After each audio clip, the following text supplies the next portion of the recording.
Estou aqui mais uma vez para responder as suas dúvidas pertinentes ao mundo do treino de força. Deixe sempre as suas dúvidas nos comentários que quem sabe um dia elas podem vir aqui ser respondidas em vídeo. Sem enrolação, vamos logo para a primeira pergunta. Quem você gostaria que vencesse o The World's Strongest Man que nunca venceu? Uma pergunta aqui sobre o Strongman. E para quem não está familiarizado, The World's Strongest Man, ou o homem mais forte do mundo, é a competição mais tradicional no mundo do Strongman, que começou como um show de TV e ainda é, tanto que nós não temos transmissão ao vivo, é algo gravado para ser transmitido lá no Reino Unido na época do Natal e também dos Estados Unidos, se eu não me engano. Mas obviamente ao longo dos anos foi ganhando muita importância, inclusive entre os próprios atletas. E o atual vencedor é o escocês Tom Stoltman. Mas respondendo à pergunta que eu gostaria que vencesse o The World's Strongest Man, seria o polonês Mateusz Kliskowski. Ele é daquele típico caso que era quase certeza que ele um dia venceria o The World's Strongest Man ou mesmo Arnold Strongman Classic, tanto que até o apelidaram como o futuro The World's Strongest Man. Ele bateu na trave algumas vezes, mas infelizmente nunca conseguiu, assim como também no Arnold Strongman Classic, que muitos até consideram como uma competição melhor do que o próprio The World's Strongest Man, que avalia realmente quem é o Strongman mais forte. O polonês nos últimos anos tem sofrido com lesões, cirurgias, complicações nas cirurgias, que tem tornado bastante difícil a carreira dele. Então assim, ele era aquele típico caso que era uma certeza para todo mundo no seu momento de ascensão, mas que infelizmente ainda não conseguiu concretizar isso. Mas eu realmente gostaria que ele um dia conseguisse quebrar esse estigma e vencesse The World's Strongest Man, assim como Arnold Strongman Classic também. Porque ele é um atleta bem completo, quase não tem ponto fraco. O único grande ponto fraco dele é justamente o deadlift. E olha que ele tem uma estrutura que seria boa para deadlift. E ele vai estar no Magnus Ver Magnusson Classic desse ano. Essa pode ser uma boa competição para ele ganhar confiança. Vamos ver o que vai dar, né? Próxima pergunta. Estou fazendo o modelo Starting Strength e o meu desenvolvimento está estagnado. O que devo fazer? Vamos lá, só contextualizando o modelo Starting Strength. É um método desenvolvido pelo autor e treinador norte-americano Mark Petoy, tendo como a população-alvo o público iniciante. É um método que foi lapidado durante anos e anos, com centenas a talvez milhares de pessoas, até chegar ao formato que nós temos hoje. Até já tem vídeo aqui explicando como ele funciona detalhadamente. Confira bem aqui.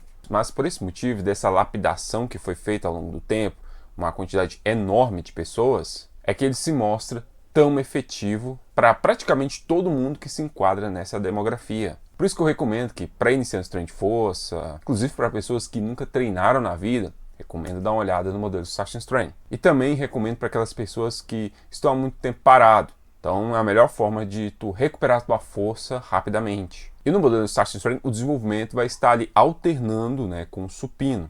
E como o modelo Starting Strength é um treino full body 3 vezes na semana, isso vai significar que vão ter semanas que vão ser feitas 2 vezes desenvolvimento e 1 vez supino, em outras vai ser 1 vez desenvolvimento e 2 vezes supino. E naturalmente, de todos os grandes exercícios básicos, o desenvolvimento costuma ser o primeiro a dar problemas. E normalmente vai ser por demanda por maior estresse. Porque no treino de força, quando chega esse momento de estagnação, é porque nós chegamos no ponto onde nós vivemos a dualidade de demanda por maior estresse ou demanda por maior recuperação. Obviamente, estando a técnica do movimento tudo certo, tudo bem refinado. Se for a demanda por maior estresse, significa que o exercício precisa de maior nível de estresse para conseguir evoluir, e se for demanda por maior recuperação, significa que o estresse está exagerado ou muito frequente, que está atrapalhando na recuperação e assim se consolidar a adaptação do treinamento. E normalmente, quase 100% das vezes, o problema de desenvolvimento vai ser a demanda por estresse. Mas tem algo referente à recuperação que depois eu vou falar. Mas a primeira opção que nós podemos ter para aumentar o nível de estresse no desenvolvimento, quando chega esse momento de estagnação, é simplesmente sair das 3 séries de 5 repetições que são preconizadas no modelo Starting Strength e se fazer então 5 séries de 3 repetições, mantendo o mesmo volume de repetições, mas permitindo, pelo fato de fazer 3 repetições, que a intensidade utilizada relativa à força máxima seja um pouquinho maior do que 3 séries de 5. Aumentando assim o nível de estresse. Outra forma é manter as 3 séries de 5 repetições, só que continuando a progredir, objetivando-se chegar a 5 RM na primeira série. E aí depois, para as outras 2 séries, fazer ali com peso de 90% a 95% dessa série mais pesada da primeira. É outra forma também de aumentar a intensidade do nível de estresse. Mas nós podemos também aumentar o nível de estresse não só pelo aumento da intensidade, mas também pelo aumento do volume, da tonelagem, fazendo então 5 séries, 5 repetições com a mesma intensidade. Obviamente que os intervalos de descanso vão ter que aumentar para acomodar esse trabalho extra que vai ser adicionado. E outra intervenção que também pode ser feita é aumentar a frequência, fazendo o desenvolvimento no mesmo dia do supino. O desenvolvimento realmente é um exercício que tende a reagir bem ao maior nível de exposição a ele. Agora, o adendo referente à recuperação que eu tinha mencionado é observar o quão recuperado tu vai chegar no dia que tu for fazer o desenvolvimento. Porque dos grandes exercícios, ele é o mais sensível ao acúmulo de fadiga residual, que às vezes até são provistos por outros exercícios. Se atentar mais ainda à nutrição, sono, antes da sessão de desenvolvimento, pode sim ajudar bastante. E também às vezes na própria sessão, pois tradicionalmente, até pela questão de ajudar no aquecimento geral do corpo, o agachamento é feito primeiro no modelo Start and Strength. Aí às vezes vale a pena colocar o desenvolvimento primeiro, justamente para fazer o desenvolvimento com menor nível residual de fadiga. Essas são algumas coisas básicas que podem ser feitas para ajudar no seu desenvolvimento, caso ele esteja empacado. Aí coisas mais avançadas, eu posso te ajudar através do serviço de consultoria online. Basta entrar em contato via e-mail que está aparecendo aí na tua tela e também na descrição. Mas agora vamos para a próxima pergunta. Qual a sua opinião sobre abordagens supramáximas, como fase excêntrica com mais de 100% da força máxima? Tem validade no treino de força? De vez em quando aparecem alguns vídeos e tem livros também, documentando esse tipo de método, livros especiais, sobre métodos de treino de força. Então já é uma metodologia bem conhecida. Não é nada assim obscuro, secreto, nada disso. É bem conhecido, mas sinceramente é sempre bom nós respondermos 3 questões. É viável? É realmente necessário? É realmente efetivo para uma grande gama de pessoas comuns a atletas profissionais? Se uma dessas questões tiver um não, então podemos descartar. E é o que me parece. Essas abordagens supramáximas em fase excêntrica não são tão viáveis. Normalmente tu precisa de um equipamento muito especializado, às vezes até dá para fazer sim sem equipamento especializado, mas tu precisa sim de pessoal ali para estar contigo especializado, muita gente, especialmente quando os pesos são muito grandes, e definitivamente não é algo necessário para se ter ganho de força. De pessoas comuns até os atletas mais fortes, os atletas profissionais, ganham força sem nunca ter chegado perto desse tipo de método e se sujeitar ao risco de estar ali trabalhando com cargas supramáximas. E aqui nós acabamos também entrando na terceira pergunta. E convenhamos que muitos vídeos que nós vemos aí de pessoas fazendo treinos supramáximos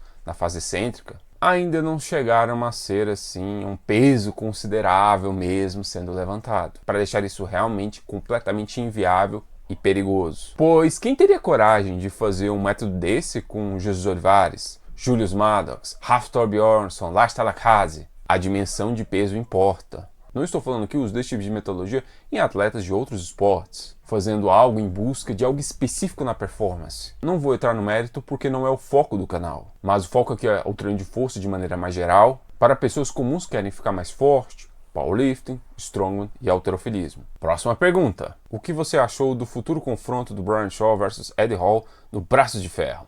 Eu trouxe um vídeo recentemente aqui no canal tratando justamente sobre isso. Se tu não viu, eu vou deixar bem aqui em cima do card. Mas assim, do ponto de vista competitivo, acho que pro Brian Shaw não seria uma boa. Mas por outro lado, o Eddie Hall é um cara muito forte na questão do marketing. Ele sabe vender eventos como ninguém. E isso pode ajudar a atrair mais atenção pro Brian Shaw nesse mundo novo, do arm wrestling. Nesse sentido, então, vai ser bom. Vamos ver o que realmente vai acontecer, Porque quando rolou aquela luta de boxe, do Eddie Hall versus Hafthor Bjornsson, muitos imaginaram que ambos iriam seguir na carreira do boxe. E o que não acabou acontecendo. Ainda bem, Vamos falar a verdade. O próprio Hafthor Bjornsson voltou ao esporte de força, inclusive no próprio Strongman, e o Eddie Hall ensaiou uma microvolta no The World's Strongest Nation. Mas a participação dele foi decepcionante e até meio esquisita. Parece que ele não leva mesmo a sério a ideia de uma possível volta, ao menos que seja por um dia. Mas enfim, próxima pergunta. Na sua opinião, quais são as chances dos brasileiros na Eslováquia? Aqui estamos falando do Campeonato Mundial GPC que vai acontecer na Eslováquia a partir do dia 10. Dependendo do dia que tu estiver vendo esse vídeo aí, já pode estar acontecendo o campeonato. De modo geral, eu vejo que no mínimo pódio. Acho até que vamos ter sim alguns títulos, especialmente com o Johnny, o Lucas, o próprio Bitelo, pode ser. Então eu acho assim que o Brasil nesse Campeonato Mundial GPC vai muito bem. Mas agora vamos para a próxima pergunta. Professor, tem o mesmo problema do Bitelo no deadlift, de fazer a extensão prematura dos joelhos, tanto que sinta posterior no dia seguinte. Mas quais exercícios que podem ser usados para corrigir isso? A extensão prematura do joelho, ela vai acabar tendo aquela alteração do ângulo das costas na saída do movimento, deixando mais horizontal, e tu tira ali o teu quadríceps da saída do movimento.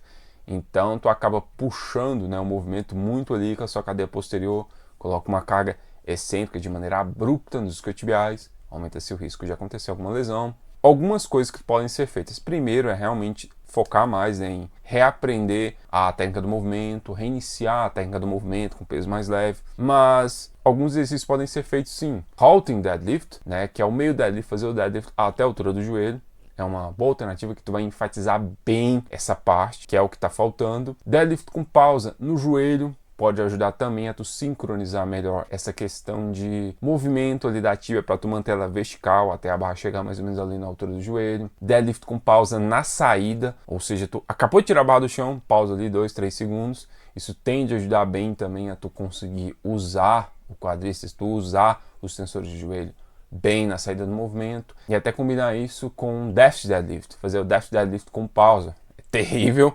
mas pode ajudar sim nessa parte. Então são alguns exercícios aí que podem ser utilizados em rotação ou na mesma semana aí para melhorar essa saída do movimento. Próxima pergunta. Basear em um RM projetado ou um RM feito? Eu vejo assim apenas como formas diferentes de ver o treinamento. Alguns treinadores, eu acho que até o Dória faz isso, né? Se basear mesmo num RM projetado. Já outros são completamente contra isso. Por exemplo, Boris Sheiko, no seu livro de métodos lá, ele fala realmente para não basear ou calcular o treinamento com base em uma RM dos sonhos, em uma RM projetado, mas sim o que realmente foi feito. Até tem alguns treinadores que vão ainda além, que separa uma RM ou um PR absoluto, melhor desempenho, da competição e do treino. Ele se baseia o que foi feito no treino, independentemente do que foi feito na competição. Às vezes até tira assim, as primeiras semanas para testar, para se basear nisso o restante do treino. Outros não vão se basear em uma RM nenhum, vão se basear ali em repetições de reserva, na escala de percepção subjetiva de esforço, é algo que tem se tornado comum ultimamente, sem pensar mesmo em uma RM, e outros que não é nem escala de percepção subjetiva de esforço, nem uma RM projetado, nem uma RM feito, não tem sequer porcentagem, é uma metodologia que ali a gente tem no Ed Coan e do Kirkowski, que é baseado em PR. Você tem os números, né? O peso que tu levantou, o número de repetições que tu fez com esses pesos, e aí tu apenas planeja para tentar bater PR com esses pesos. Por exemplo, 150 quilos, aí tu fez, seu PR foi 5 repetições. Tu fez 120, tu fez 8. Tu fez, sei lá, 170, 3, 180, 2, 200, uma.